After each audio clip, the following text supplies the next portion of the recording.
Hey everyone. I got cut off on that one, so I'm going to catch up here. I just wanted to kind of emphasize that at the turn of the millennium, John Paul II, the Pope, John Paul II, called on Jewish leaders, Muslim leaders, and Christian leaders. We're all going to make a pilgrimage from the ancient city of Ur all the way to the Promised Land, and we're going to do that together to show that we are all children of Abraham. And that kind of brotherhood between those three religions, I think, is super important for us to remember even today. That these other religions are part of who we are, and its ancient origins. So they finally have Isaac, as I said, and God decides to test Abraham. And this is just really a head scratcher in regards to all the things that we've talked about with Kushner, is that um, God says, in order to prove your love for me, Abraham, I want you to take Isaac and take him up on the mountain, and I want you to kill him and sacrifice him to me. And Abraham's like, well, we waited for so long for a child. Why now?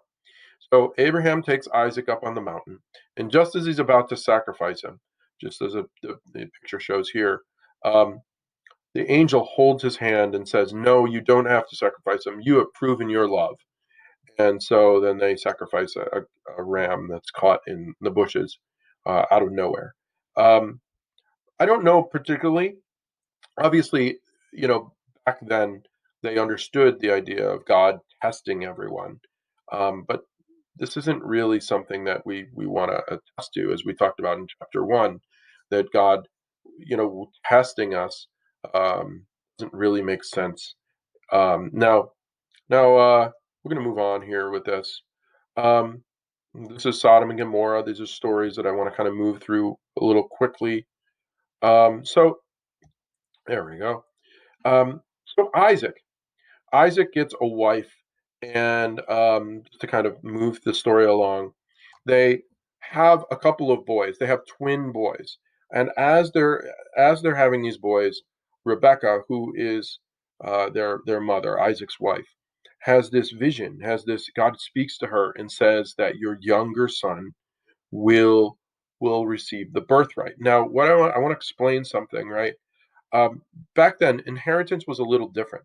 Today, if I passed away, all of my possessions would be divided between my three kids, right? But that's not how it was back then. What they did was they took all of the possessions and they gave them to the firstborn, and everything that was important, including this covenant, this connection that is passed on from Abraham to Isaac, and now that is going to be passed on from Isaac to his oldest son. Well, so you have these twin boys who constantly fight. It even says that they fight in their mother's womb. And so Rebecca is caught with this notion that she has to make sure that it's her younger son who gets this special birthright, this special connection with God. And so the boys grow up, and the older son is Esau. And he is kind of big and ugly, like, old, and not very bright. It's like, okay, Dad, let's do it. Let's go out hunting. And it's not, and that's not, and then you have the younger brother who is Jacob. And Jacob is smart. He's fairly, attractive.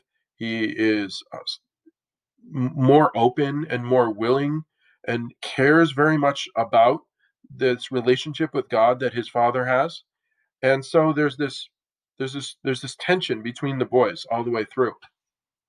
So now we get to the end where you have Isaac is on his deathbed, and now it's time for him to pass on the birthright to his son Esau. And the problem is that Rebecca hears that he is ready to pass on this birthright. So Isaac Isaac calls Esau in and says, "Oh, can you go out and kill this animal and make the stew that I like, and I will give you the birthright after that." So off he goes, big hairy Esau. And so Rebecca realizes she's got to work quickly here. So she goes into the fridge and grabs some like leftover stew, heats that up in the microwave, and gives that to Jacob and says, "Jacob, you got to go do this."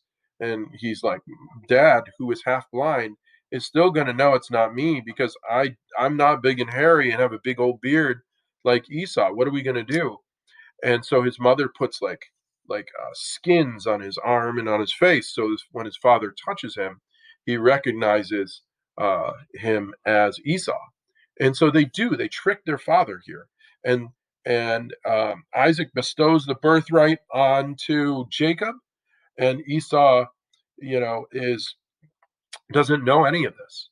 And so after he gets the birthright, Rebecca's like, okay, you need to get out of here because your brother is older and he's going to kill you. So she sends him to her brother Laban's house. Now Laban is not a nice guy, and um, so he goes to work for Laban. And it's not like you get paid necessarily; you get a percentage of the work that you do.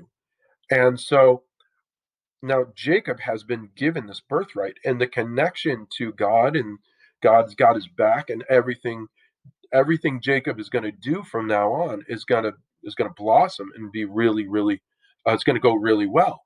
And so what happens is that he goes to Laban's house, and Laban, um, puts him to work, and everything Jacob seems to do goes well.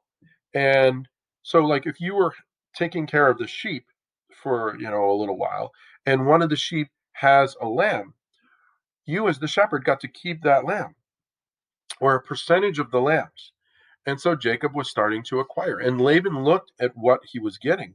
And it seemed like everything that he did, so that these lambs grew up nice and strong with lots of wool.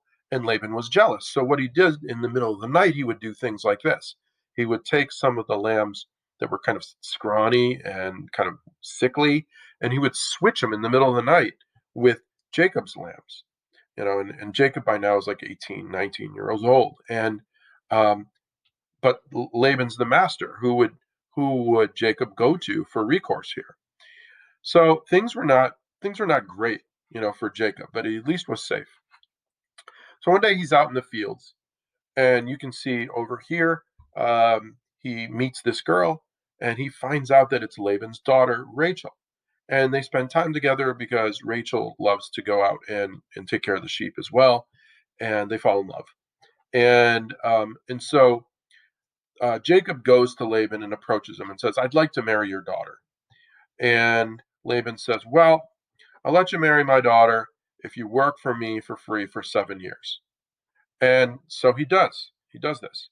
And at the end, there's a big wedding, right? And the the girl's veil is down. They get married.